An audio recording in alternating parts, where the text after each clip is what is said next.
I'm so glad we finally got to have this conversation. And let's jump right in. I would love for you to take, real short minute just to introduce yourself to my audience, and then we'll go from there.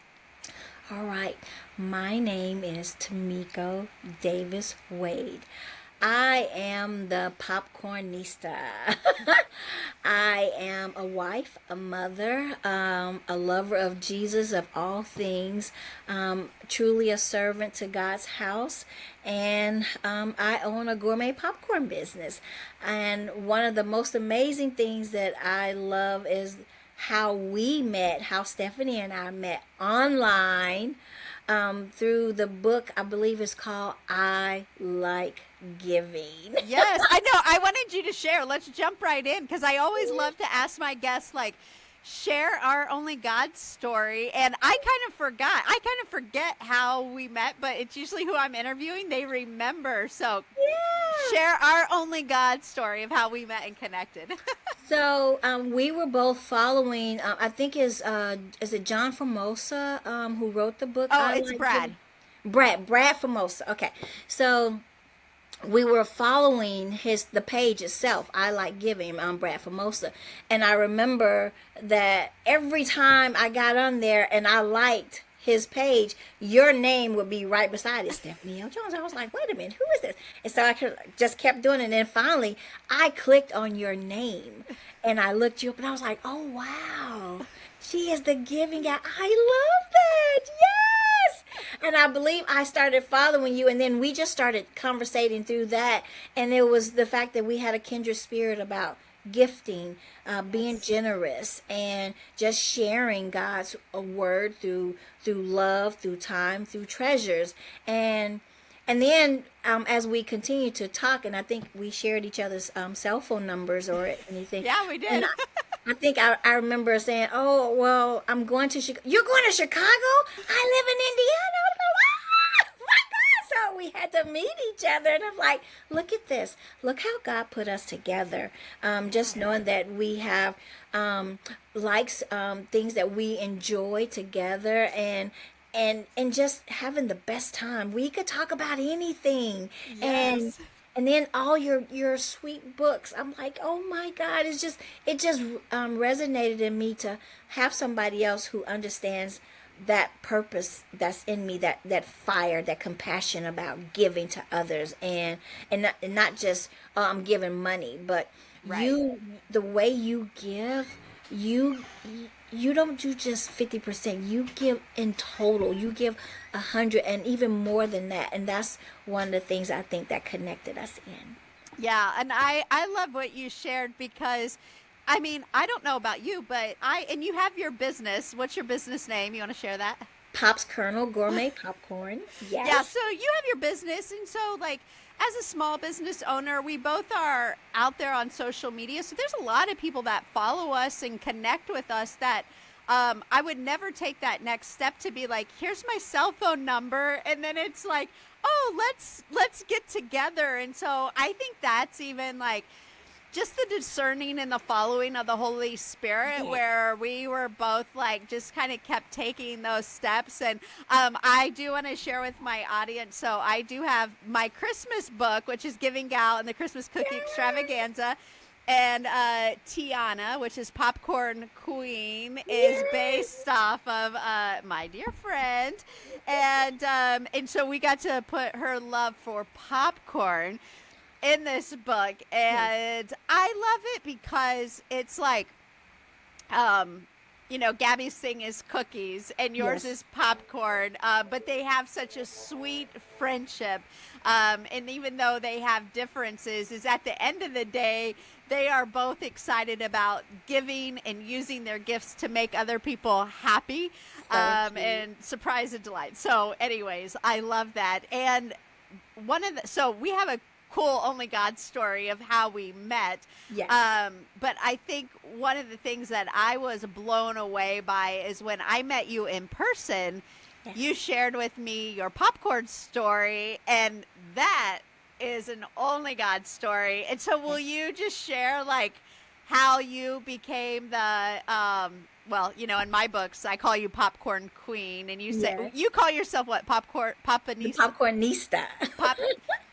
Sometimes dyslexia. There are things I cannot get through my brain, and that is one of them. It's okay, friend. Look, I'm the same way. So go, share your story.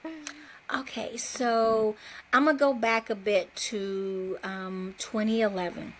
Um, Here in Memphis, we had the big flood. They call it the 100-year flood, and I owned another business at the time. I owned a childcare business, and that May, like I believe it was like May 4th or May 5th, Memphis had such a big flood, and it overtook the surrounding parts of the city to where our house was flooded out. So we became homeless that May. And also, the economy was not that good, the greatest in 2011. So that October, I closed my childcare business. I had mainly private pay parents, so they were losing their jobs. And as of them losing their jobs, then I had to close the center. So here it is, October. We're still searching for somewhere to live. And I lost my job, so it was just my husband was the only person that was the caretaker, providing for our house, and I was just believing and having faith that I know that God has something in store for us. He would not bring us this far. Even though we didn't want for anything, because we had friends and family that made sure that our cup was running over. We were living in a rental property, but it just didn't feel like home to me. So, and every year I travel to see my sweet grandma, and I go every January because I also love the snow in Chicago. We don't get it here in You don't get Memphis. it. You are. I Mm. don't think I have ever seen anyone, maybe a grown adult, let me say that, a grown adult that loves the snow and sledding more than you. I mean, look, I have the best time. Look, I don't even have to have nobody out there with me. I It know could you just be don't. me and the snow, okay? I'm going to roll in that snow. I love it. So, getting to that January, I knew I was going to go visit my grandma. So again, we were working on getting a place to stay, and me just wanting to work because I've always worked. I love being a person that creates, and not having the childcare business with all the children, it did something to my heart. And I was like, Lord, I'm just praying the whole time. I need a job. I need something to do. So I visited my sweet grandma, and we were painting her bathroom a peanut butter color. She loves leopards. So, and in the middle of that, she said, "Baby, I know you leaving tomorrow morning." She gave me a few dollars in my hand. She said, "I want you to take this, and I want you to go buy a happy for your family." I was like, "Oh, Grandma, you don't have to give me any money." She was like, "No, I want to help you." She said, "But this is the thing. I want you to go buy some popcorn." I was like, "Huh?" She was like, "I want you to go to Garrett's and buy some popcorn for your family." I was like, "Okay, Grandma, let them go buy some popcorn." We weren't popcorn eaters. I'm a potato chip girl, actually. Yeah. That's what I was going to ask. Like, did she say that because she knew you loved popcorn or you loved Garrett's popcorn? So, just for the listeners, like, Chicago is known for Garrett's popcorn. So, Yes, that's why you would be going there. And so, no, exactly. you weren't. This No. wasn't like your thing. No, I am a barbecue potato chip girl. You give me a crunch on that, I'm like, look, I like to put those on my sandwich just to have Yeah. a little crunch, okay? I love it. So we were in Chicago, January in Chicago. Now, mind you, it's cold. It's cold. So I was like, okay, Grandma, I'm gonna go to Garrett's and get some popcorn. And I get in the car, and I'm like, I'm having to warm up the car because it's extremely cold. I get to Garrett's. There's a line outside the door of this popcorn place, wrapped around the building. I had to park in a different parking lot. I get out the car, and I'm going, oh my God, it's cold. I live in the South. It was cold. It was 12 degrees that day. 12. So I go stand in this line, and I'm like, why is all these people standing in line to get some popcorn? You can go home and make popcorn. You can microwave popcorn, but I was trying to be obedient. Yeah. So as the line inched up, I really didn't talk to a whole lot of people. But as I got closer and closer to the door, and they didn't have a double door, they only had the one door. So as the door opened and closed, the smell kept going. I was like, wait a minute. It just kept smacking me in the face. I was like, that smells so good. What is that? So I get inside and they have these little bags. They have the caramel popcorn, then they have the caramel popcorn with cashews, and then they had the cheese and caramel popcorn, and then they had a spicy popcorn. And I was like, I don't know what to choose from. It's like it was only 4 there, but I wanted it all. Yeah. So I had to count up the money that grandma gave me, and then I bought what I could. And I get back to the house and I packed my bag. My husband had, I came up on the train. So we get to the Amtrak station and I'm spoiled, right? And so he put me in an individual car. So it was just me. And so I'm sitting in this individual car and the popcorn is sitting there and I'm going to get some of it. I'm going to eat some before I take it home. So I opened up a little bit. And in the midst of me opening up a little bit, I'm crunching and I'm just sitting there and I'm just thinking about life. And I'm like, Lord, I need a job. I really want something to do that I can create something. I just need a job. And I'm still eating this popcorn. And then all of a sudden, clear as day, I hear a voice, make popcorn. I turn around, I was like, wait a minute. Nobody else is in this room but me. I'm the only one in this little cart. So I was like, I'm still praying again. I'm like, Lord, I need clarity. I need purpose. I need something to do. I want to help my husband. I want to do all of these things. I need a job. And he was like, make popcorn. I was like, I heard clearly. I was like, oh, okay. So I get home and the first thing I pause right there is like, when you hear that second time of like make popcorn, what was your thought? You know, the rest of the train ride home. My thought was, I don't know anything about making popcorn. I'm not a popcorn eater. Why would I do something that I do not like? Even though I'm constantly eating it, it was good, and I'm like, that's a total contrast from me being a child care provider, wrestling little kids every day, allowing them to be feral and having fun and learning through play, to going into a kitchen and making stuff that I am clearly not equipped to do. I don't have a background in being a chef or being a cook. I mean, I'm a home cook. I do that for my family, but to actually make popcorn and then to make a business out of it, I was like, seriously, Lord, is that what you telling me to do? No, and then, I had to come to a moment where I was like, I know what I heard. I'm cleaning out my ears. I know what I heard without a shadow of a doubt. You said it twice. Right. Make popcorn. Yep. Make popcorn. So you get home. Yes. I get home. Hubby picked me up from the train station, and I had this big old bag of gas, and he looked at me. He was like, so how much did that cost? I said, Grandma gave me the money for it. You didn't pay for it. It didn't come out of our pocket. Grandma gave, and you was eating. I was like, I brought a happy home for us. Grandma told me to bring it home for us. So, and then as we're driving home, I said, I need to tell you something. He was like, what? I said, well, you know how I've been trying to figure out what I want to do next.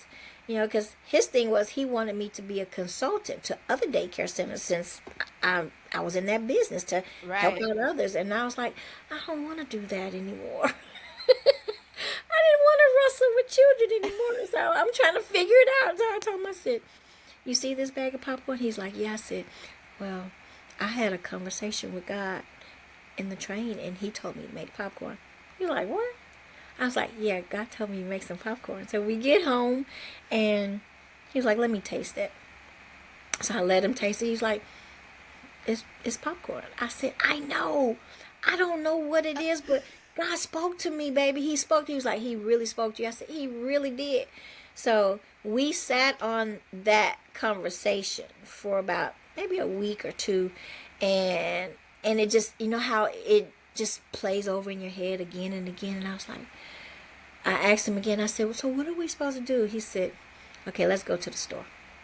So we went and we bought some Oval Redenbacher kernels. And we bought some microwave popcorn because we had a microwave at the time. And we fry popped in the skillet and we microwaved. And then, but it was just plain popcorn. He was like, but we got to make caramel. And I said, so how do we do that? He said, I don't know, God told you to do this.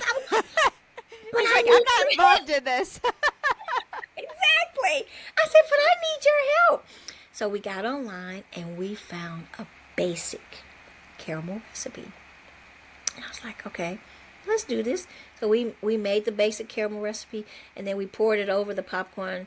So we did 2 different batches. We poured one over and just let it sit there and see if it was going to chill and just crunch all up. And then the other one, we put it in the microwave and it burned it. So it was like, ooh, that smell was horrible.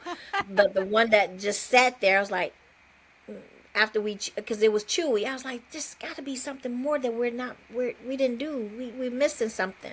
Right. And then I was like, oh. So we put it in the oven and we baked it. And how did you know how to bake it? Like, I would not have known to bake. Did you just feel? I didn't know either because most popcorn companies, even to this day, they use a kettle. They cook the popcorn in the kettle, and then they dump it out on a table because the popcorn is supposed to cook in the kettle. Okay. And then they let it cool, and once they let it cool, it's supposed to crunch all up, and it is what it is. Right. But after because we did it by hand, make the caramel by hand, and we put it, we poured the caramel over it, and then we stirred it up in the bowl, and then we just left the bowl, but it did not, it did not become crunchy like it was still chewy, tacky like. So I was like, we got to figure out a way to cook off the moisture, and so I went to online again. I was like, somebody else got to know something, and that's what somebody said, to put it in the oven. I said, oh, okay. So I put it in the oven.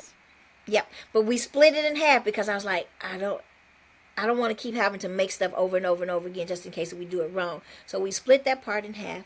We put it in the oven on 300 for about 20 minutes. It burned it. I was like, oh. So we tried it again. Each time we was testing it, we had to keep lowering the temperature until we got to the perfect temperature. And then we let it sit out and cool. And it was like light bulb. Oh my God, this tastes so good because what we did was we used real butter and we used real vanilla flavoring and it was a grandma recipe that she would do every Christmas for her grandkids. Okay. Instead of giving them toys, she would give them a little bag of popcorn, caramel popcorn. So I was like, so this is what God told me to do. Okay. So I started trying to do that. And I believe this was like around April. Our church is a missionary church. And yeah, I love your church. You want to give a shout out to your church? Yes, shout out to the Life Church of Memphis here in Memphis, Tennessee. Pastor John Siebling. We've been there for 20 years. I love my church. I do. My children have grown up there and they've learned so much and they have flourished and become such wise little human beings, adults. So yes, I love the Life Church. When I say a missionary church, yes, there's campuses all over the world. I think it's about 10 campuses right now. Yeah. So yeah, but I know you love your church, so I thought give them a shout out. Yes, I do. So it was around April, and I remember I had a friend who had a birthday, and we gave them caramel corn, and one of the pastors came up to me at this particular part and he said, you know what? Would you be willing to do a fundraiser to help other people raise money for their mission trips? And I was like, you want me to do that with popcorn? I just learned how to make this. And I only have one flavor. One recipe, one flavor. Yeah. That's it, just the one. So I think I helped 2 people during that particular season to raise funds, but I was highly motivated to do other flavors. So I was trying to figure out because Chicago, Garris is so famous for cheese and caramel, and right, I was Chicago like, style. Yeah, I really want to learn how to make the cheese. I'm like, how do they do the cheese? I mean, literally, I went to the store and I bought American cheese slices and I laid it on top of it. I said, that ain't it.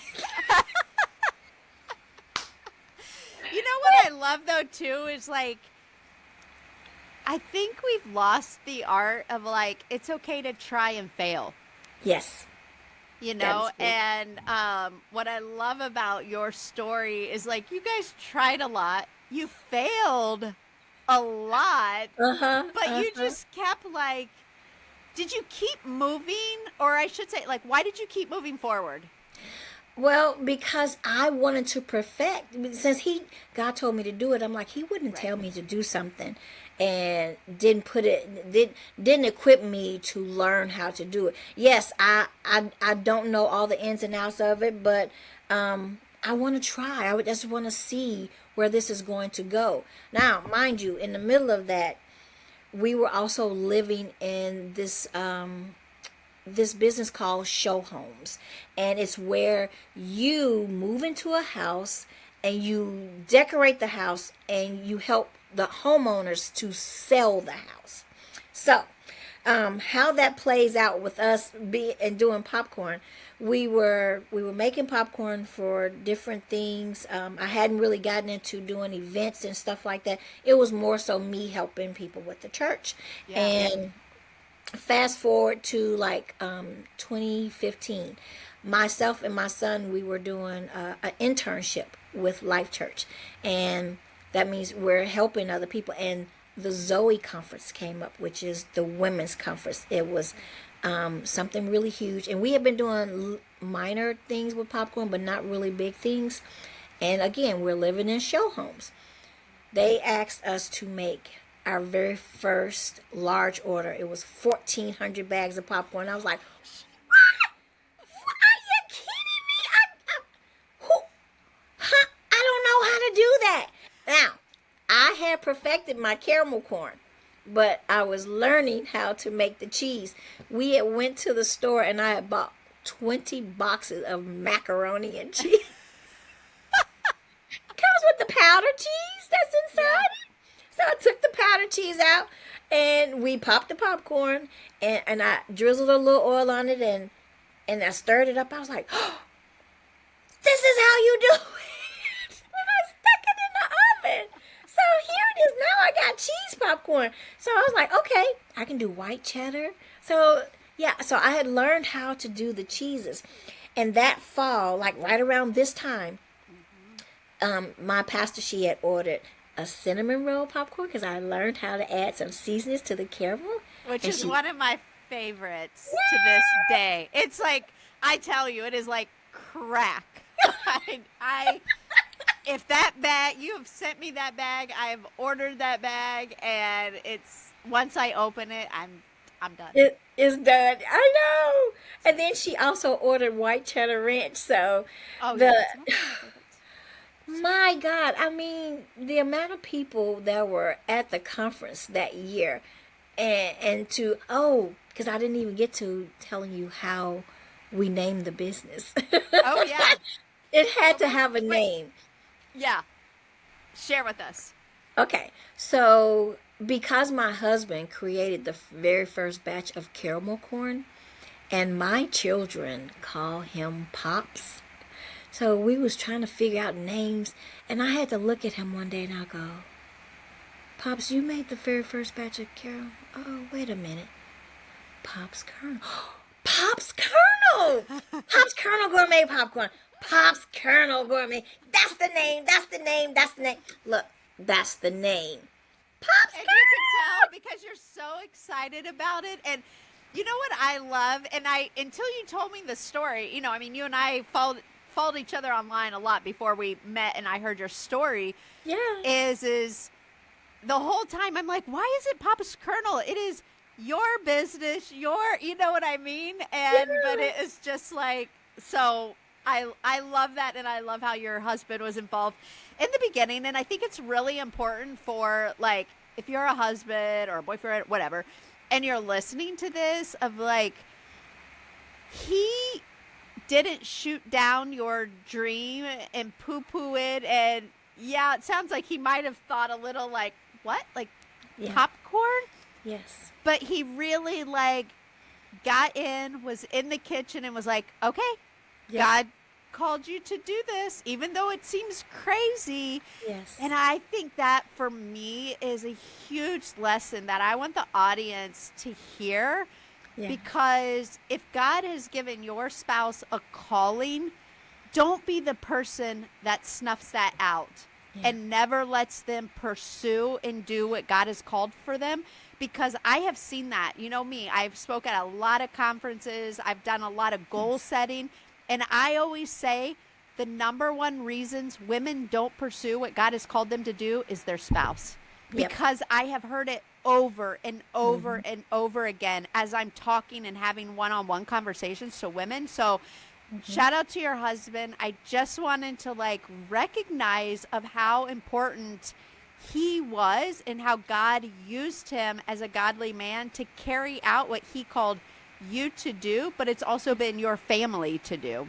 Yes, most definitely. Because without him, I could never.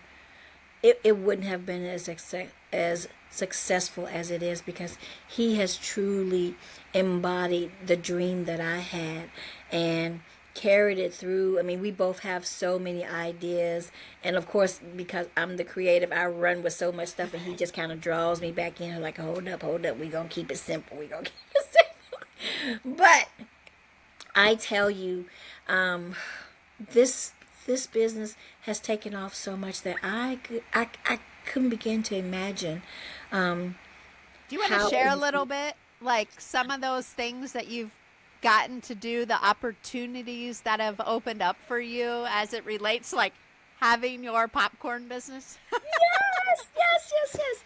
Okay, so let's move forward. I My popcorn business is here in Memphis, and we do ship. So um, And I'm before going to I put that in the link, like below in the show notes or on YouTube. The link to Pop's Kernel uh, will be there. Okay, awesome. Yeah. So, um, 2019, right before the pandemic hit, um, we were popping a lot. I mean, I was doing a lot of events here in Memphis, and everything was just local. I was not shipping, but if I had somebody to request popcorn, then I would just get their address and just ship. And I didn't have a website at the time. And then 2020 hit, and everybody knows everything just everybody had to pivot. You had to just switch up stuff. So all the events that I was doing around town, because we were very big in being local. A lot of people knew who we were. They enjoyed the popcorn. I had to create a website. So in that moment, creating a website in April and pivoting, me and my daughter, like, she played lacrosse. We would, while people are at home watching movies, we would set up at a local gas station, and to be separated from everybody, she would take her lacrosse stick, put the popcorn in the little basket, and hold the stick out for people to get there. I remember those videos on social media. But what I love Yes, about it is it's creative, and it was like you did what you have to do to keep the like what God was calling you to do. And sometimes we don't want to do exactly. those things. No, but I mean, and what we did was I will put it on social media. Okay, we will be here on this day at this time. You could place your orders with us and go ahead and pay for it. And what I'll do is when we roll up, we'll already have your bag ready for you to take home. Because again, everybody was watching movies at home, and they Right. could they couldn't just be out and about. So that's what we did. But um something came about where we needed that website, because I had somebody asking me, "Do you ship? Do you ship?" And I was like, "I do, but I hadn't made the website yet." So I created a website, and I think this was like early part of May. So people in Memphis, they could go to the website and they started placing their orders. That was easy. I was like, okay. And then I have a friend here. Her name is Cynthia Daniels, and she promotes a lot of black businesses. And well, of course, we know 2020 there was a lot of racial tension Right. in the United States. So with her creating those ways for us to continue to make money, there was a lot of buzz about it online and on the news. So she did. she did an interview with HuffPost magazine online, and they asked her, because she was creating such a space for black businesses, they asked her, hey, what's your 2 favorite black businesses? And she mentioned us. Now, mind you, I just created their website in May. This was going towards the Juneteenth for her, so that's why they did the interview. Right. The very next day after she told them who I was, my website crashed. I was like, what? I looked, I was like, what? I had popcorn. I was like, what happened? Who are these people? I had people from Wyoming. I had people from New York. I had people from Canada. I had people from Kansas. I was like, who are these people ordering this book? I don't know these people. They're not here in Memphis. I was just going crazy. I'm like, and see, and part of the mistake I had made, like, I put on there I had 100 bags of caramel. I didn't have 100 bags of caramel. I was like, okay, well, they'll just order a little bit at a time. So, Yeah, and probably I most had of your like orders 4. were like 1 or 2 bags, or like max That's it. 4 or 5. Yeah, exactly. They covered everything. So I had well over 1,500 bags of popcorn ordered offline to be shipped all over America. And I'm like, my mouth was just wide open. I was like, but this is the thing. I didn't know she had did that interview. So I was trying to figure out how they find out about my website. I did not know. I did not. It took another friend to tell me, oh, you didn't see the interview that Cynthia did? I was like, no, I did not. A heads up would have been nice, right? You Jesus, could have been yes. popping. And I want people to know, like, you were popping with these little miniature, like, you didn't have a big, the first time you told me that and you showed me your little popper, I was like, what? So I wanted to share that with people, because when I you wish get I this had one order, here. I know. It is like this tiny little Oh my God. popcorn popper. So It's great.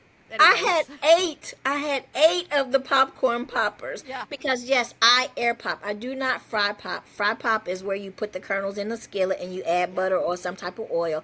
I officially air pop. So everything came out nice and fluffy with a base, a clean base. So I remember when we got the 1, then I needed 2, then I went to 4, then I went to 6.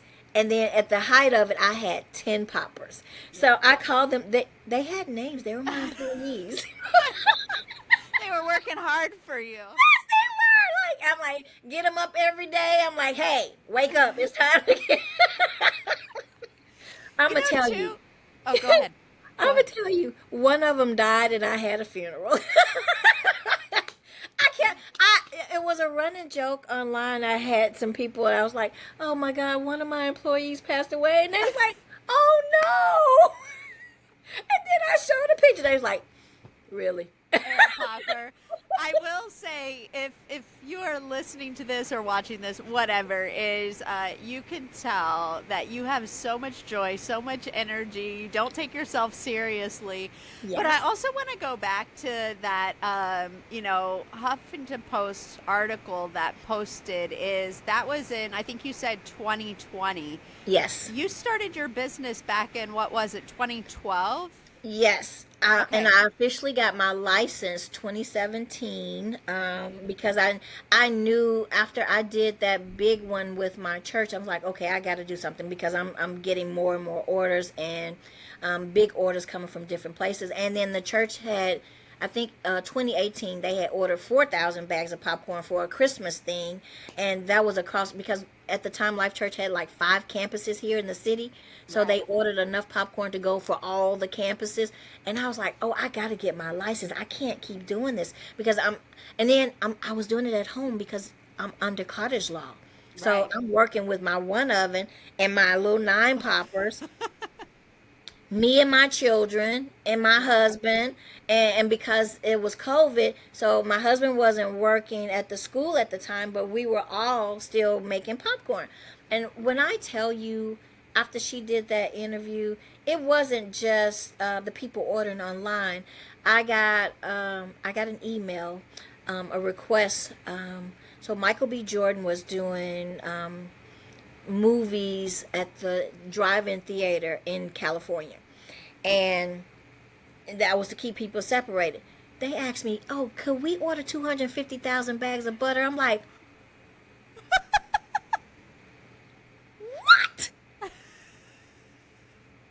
you kidding me?" Oh yeah, and we need the first batch in 2 weeks. They wanted 25,000 bags once a week for the whole summer.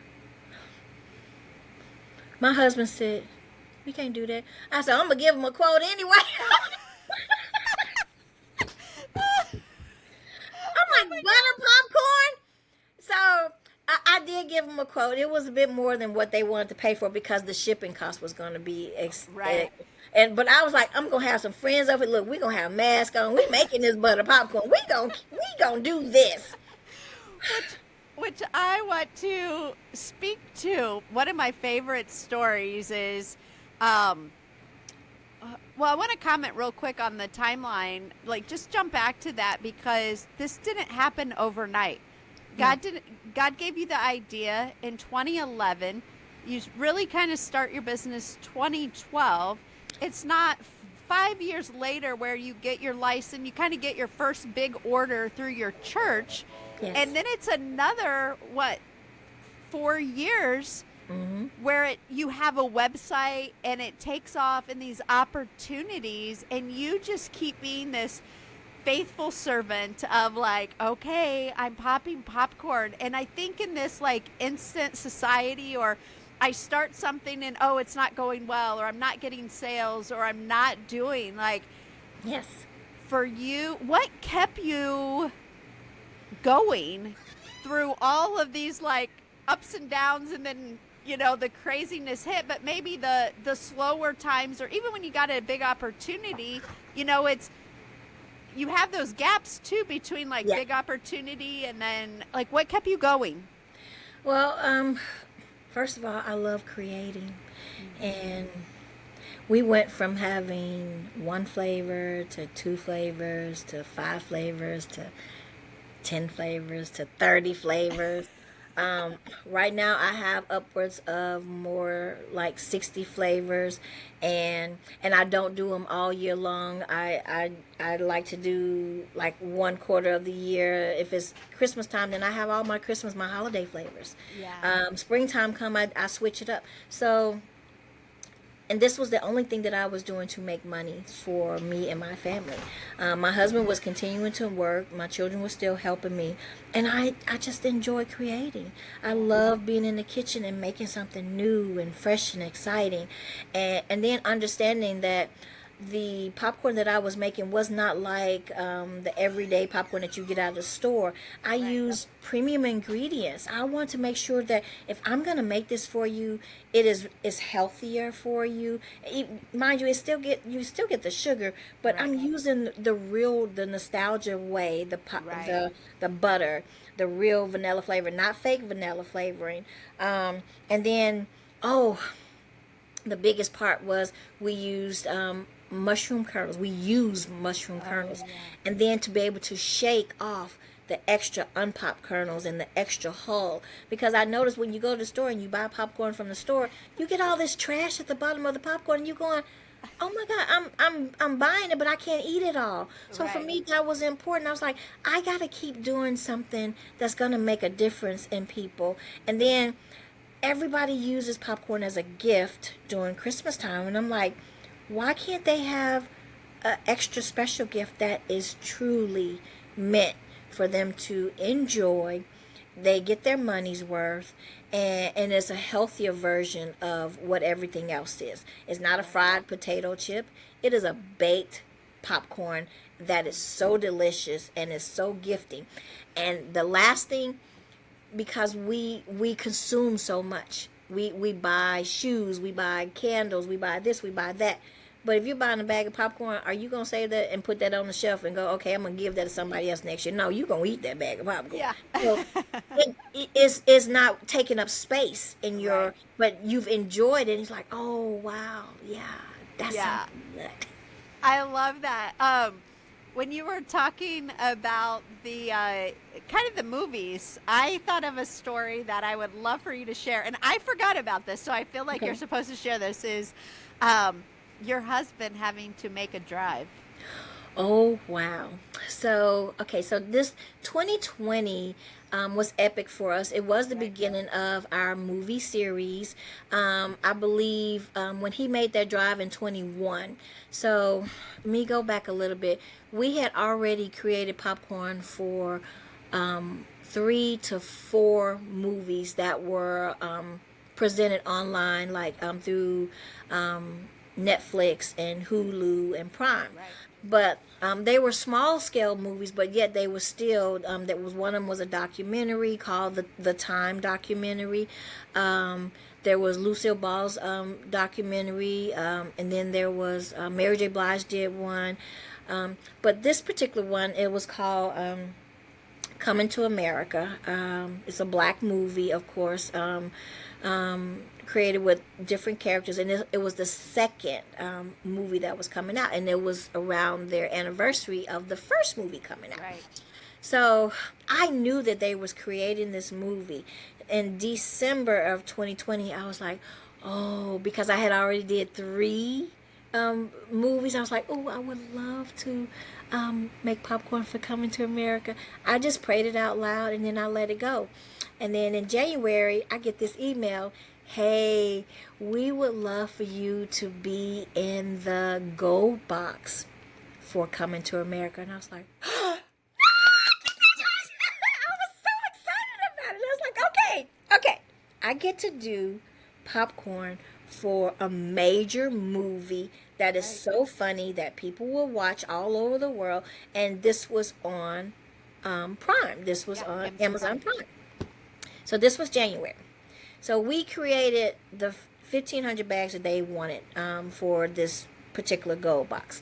And then as we got closer and closer to the due date to ship it, Memphis, for some odd reason, every February or every other February, Memphis has this ice storm, a storm of storms. And not only was Memphis iced over, but this whole east side of the United States was shut down. Right. So my contact person, her name was Amy. So Amy was like, she called me up. She said, Timeko, please, please, please, please, please tell me you're going to be able to get the popcorn delivered. And I said, Amy, it's not looking good. The weather is horrible here. FedEx has shut down. UPS has shut down. Postal Service has shut down.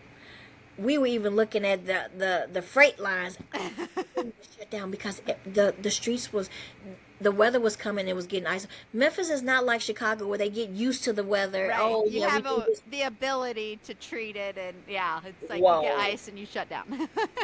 They shut down. But it wasn't just us. It was really bad because Chicago had its worst snowstorm, and then New York had the same snowstorm. So everything was iced over on this side of it. Right. Now, again, we're in the middle of a pandemic. My husband is teaching school from home online, and he hears me talk to Amy.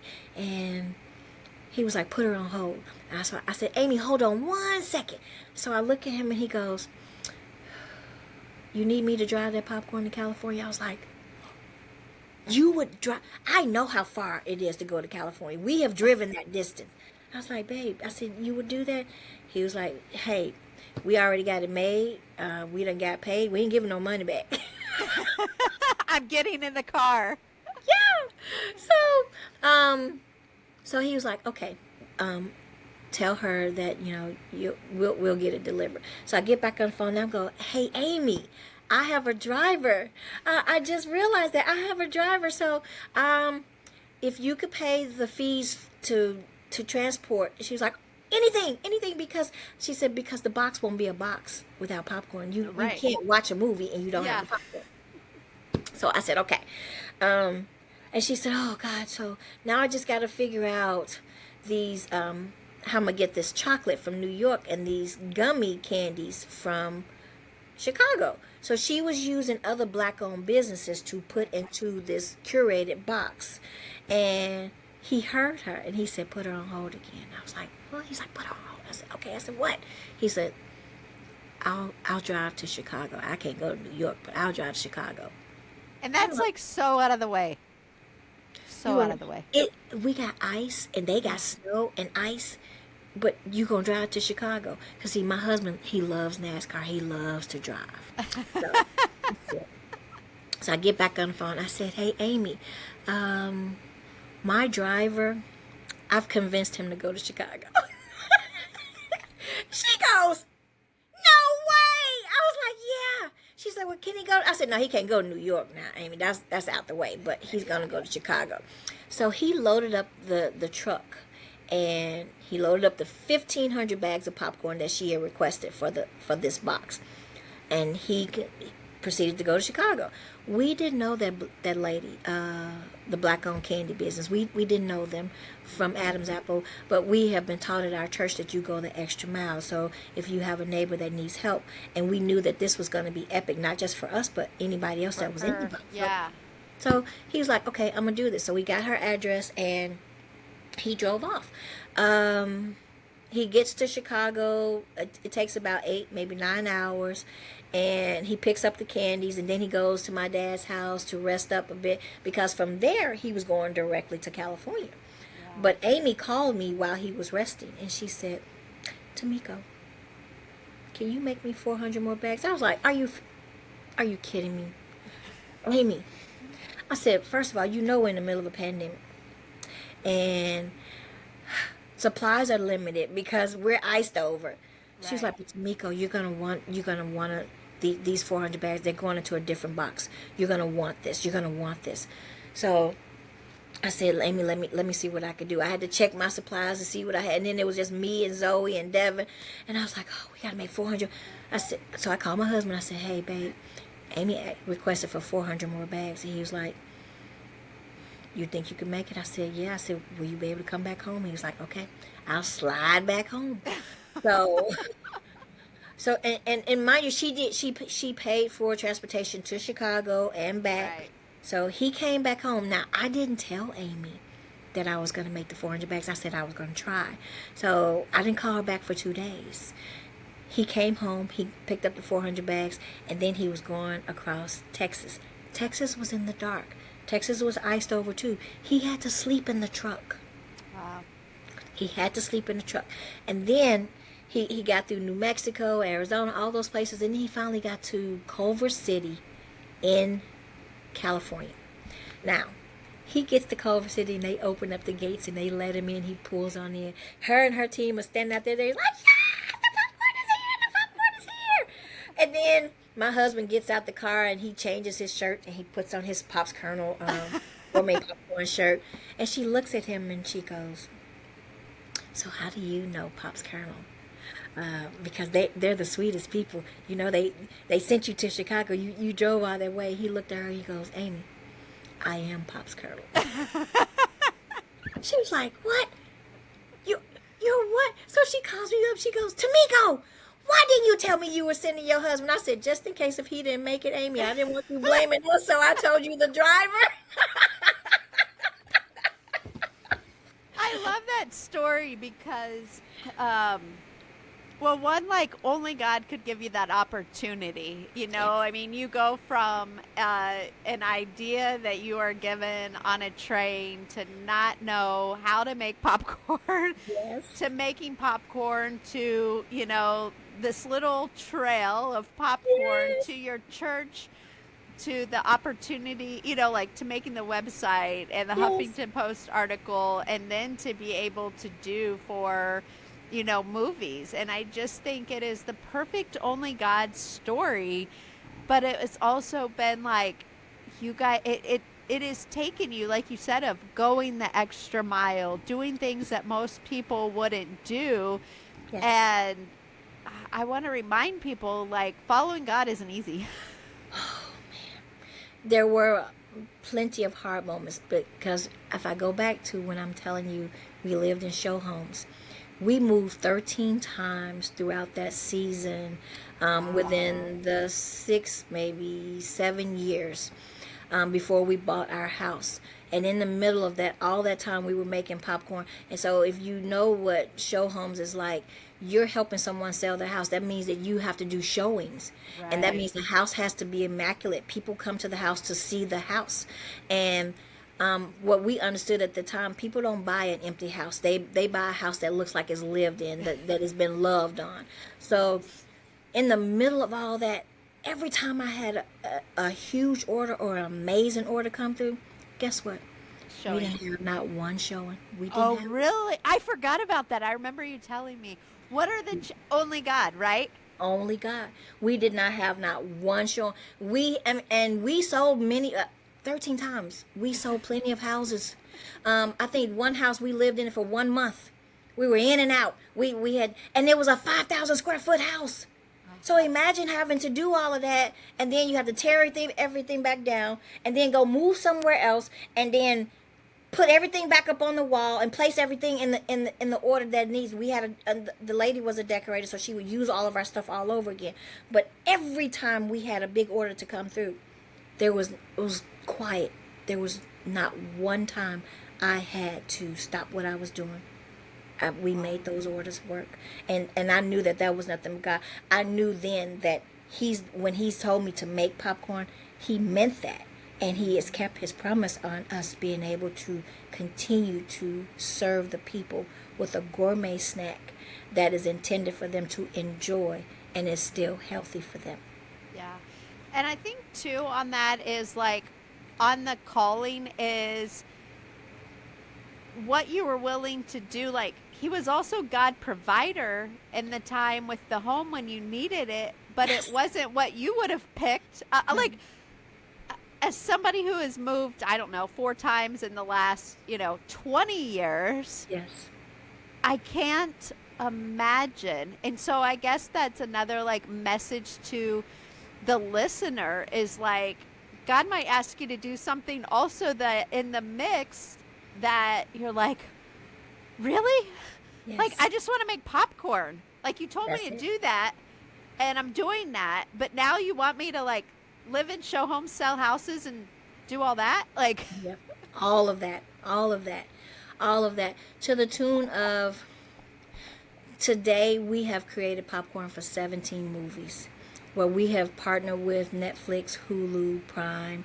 Um, and the movies, they're not just all black movies.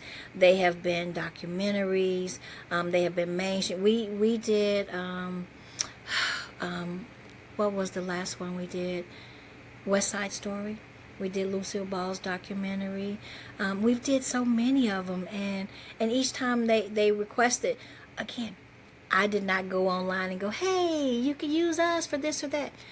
What Amy did for us that day, she told me after we created the popcorn and we dropped it off, she told me, she said, Timeko, because of who you are, you went out of your way. She said most people wouldn't do what you did. But you went out of your way and you made it where several of us kept our jobs because we were going to lose it if the popcorn didn't show up. Not only that, you got the gummy candies for another business and you brought it here. So every time something comes across my desk that says that they want to use popcorn for something, guess who I'm going to use? She used us. And every time there was somebody else outside of her where she mentioned us, I would always ask, so how did you hear about us? Oh, Amy told us about you.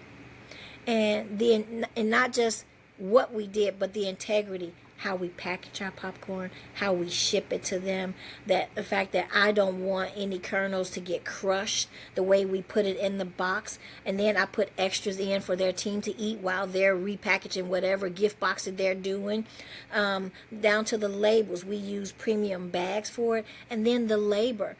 I've after that, because my son is high functioning autistic, there was another message that God told me to do. He said, make sure you hire young people with special needs. So when we got to that point where we could hire more people, that's what we did. We did that. The young people with autism and Down syndrome. It's just been an amazing ride to see the ascension of this business just keep rising and rising and rising. And it's all because we obeyed. We did what God told us to do. Hey friends, on this episode with Timeko Davis I had technical difficulties at the end. I lost my microphone. She couldn't hear me. And I always kind of do a little wrap up, and I was so grateful. Just so you know, I pray with every guest. We pray before we get on to do the interview. And one thing I'm always praying for and against is the technology, because it seems like that's a place that the devil attacked. So I'm just grateful that we made it all the way to the end. But one of the things that I was talking about as a wrap up, and it didn't get recorded, was, if I look at a lot how she has lived the life during her popcorn journey and with her husband was really through her actions. And it reminds me of how I opened up my book, which was my first book, The Giving Challenge. And I want to leave you with this. And it's a quote often attributed to St. Francis of Assisi. And it's preach the gospel always, and if necessary, use words. And I think it was just so fitting because Timeko is a lot of action, and you can tell, I mean, she loves her words, but it is through her actions that she's been able to live out the calling that God has had on her life. And I just want to thank you for joining another episode of Only God, writing stories or sharing stories only God could write. Hey friends, thank you for joining me today on the Only God podcast. I hope today's story encouraged your faith and reminded you that God is still writing our stories each and every day. If you were inspired by this episode, please share, subscribe, and tell a friend. And to stay connected with me and find out about all my books and resources and events, go to shineforwardcreative.com. Have a fabulous day.